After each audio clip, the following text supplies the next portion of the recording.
Assalamualaikum warahmatullahi wabarakatuh. Nama saya Muhammad Rizky Situmorang, NIM 020121121006, dari Fakultas Ahwalul Saksiyah HKI 2D. Jadi saya di sini akan menjelaskan tentang filsafat, yaitu filsafat hermeneutika. Langsung aja ke pembahasannya. Pengertian dan sejarah singkat hermeneutika. Secara etimologi, hermeneutika berasal dari kata hermeneun yang berarti menafsirkan atau seni memberikan makna. Adapun istilah hermeneutika itu kerap dihubungkan dengan kata Hermes. Hermes dalam mitologi Yunani adalah seorang dewa yang bertugas membawa pesan-pesan para dewa kepada manusia agar pesan itu dapat dipahami manusia. Maka Hermes terlebih dahulu menafsirkan lantas menyampaikan ke dalam bahasa yang dapat dipakai atau dimengerti manusia. Dan menurut terminologi, hermeneutika bisa dipahami sebagai seni dan ilmu menafsirkan, khususnya tulisan-tulisan berkewenangan, terutama berkenaan dengan kitab suci dan sama sebanding dengan tafsir. Ada juga yang memahami bahwa hermeneutika merupakan sebuah filsafat yang memusatkan bidang kajian pada persoalan understanding, pemahaman pada pemahaman terhadap teks, terutama pada teks kitab suci. Kemudian B. Perkembangan hermeneutika. Dalam perkembangannya, hermeneutika terdapat beberapa pembahasan. Joseph Blicher membagi pembahasan hermeneutika menjadi 3, yaitu 1. Hermeneutika sebagai sebuah metodologi. Menurut Falmer, hermeneutika adalah sebuah teori yang mengatur tentang metode penafsiran, yaitu interpretasi terhadap teks dan tanda-tanda lain yang dapat dianggap sebagai teks. Yang kedua, hermeneutika sebagai filsafat. Sebagai ilmu filsafat yang memberi jawaban dari segala sesuatu yang sifatnya abstrak. Oleh karena itu, ada anggapan filsafat hanya dapat dipelajari oleh orang-orang tertentu. Yang ketiga, hermeneutika sebagai kritik.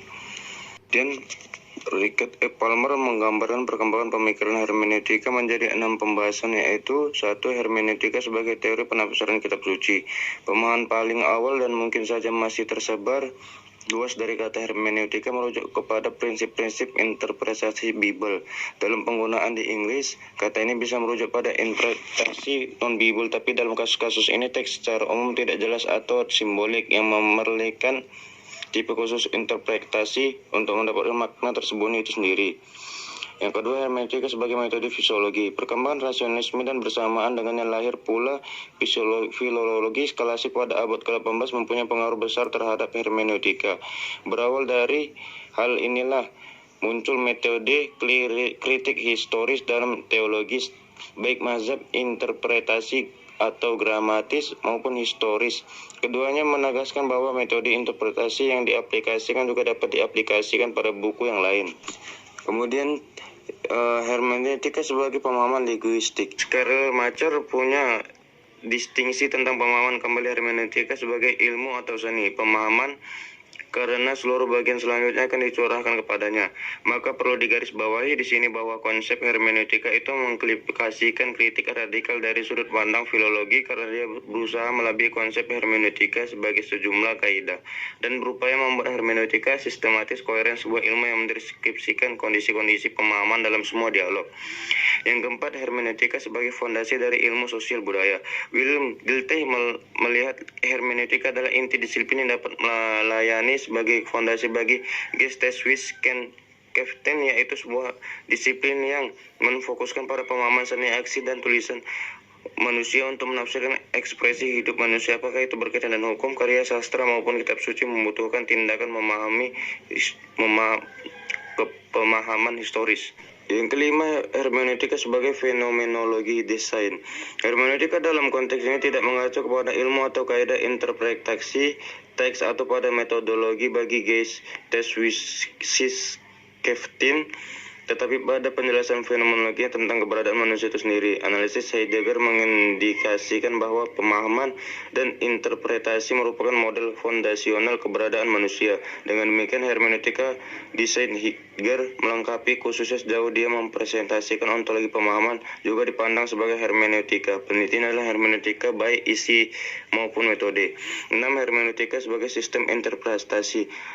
Menemukan makna melawan ikonoklasme Paul Ricoeur dalam The interpretation. Selanjutnya tokoh-tokoh hermeneutika dan pemikiran. Yang pertama Fritz Daniel M.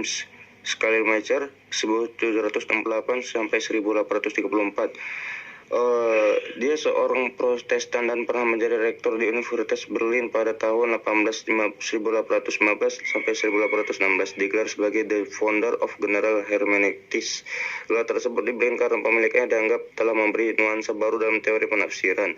Yang kedua Wilhelm Dilthey 1833 sampai 1911. Wilhelm adalah penulis biografi Schleiermacher dan salah satu pemikir filsafat besar pada akhir abad ke-19. Dia melihat hermeneutika adalah inti disiplin yang dapat digunakan sebagai fondasi bagi Geisteswissenschaft and Geisteswissenschaft, yaitu sebuah disiplin yang memfokuskan pada filsuf, seni, aksi, dan tulisan manusia. Wilhelm Dilthey adalah seorang filsuf, kritikus sastra, dan sejarawan asal Jerman. Yang ketiga Hans Georg Gadamer 1900 sampai 1998. Gadamer menegaskan bahwa pemahaman adalah persoalan ontologis. Ia tidak menganggap hermeneutika sebagai metode, sebab baginya pemahaman yang benar adalah pemahaman yang mengarah pada tingkat ontologis, bukan metodologis. Artinya kebenaran dapat dicapai bukan melalui metode, tapi melalui dialektika. Langsung yang keempat, Jürgen Habermas 1929. Habermas sebagai penggagas hermeneutika kritis menempatkan sesuatu yang berbeda di luar teks sebagai problem hermeneutika. Sesuatu yang dimaksud adalah dimensi ideologis penafsir dari teks yang bagi Habermas pemahaman didahului oleh kepentingan.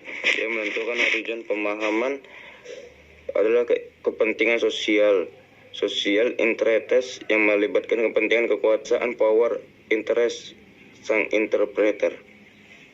Yang kelima Paul Ricoeur 1913 sampai 2005. Paul Ricoeur mendefinisikan hermeneutika yang mengacu balik pada fokus eksegesis tekstual sebagai elemen distinktif dan sastra dalam hermeneutika.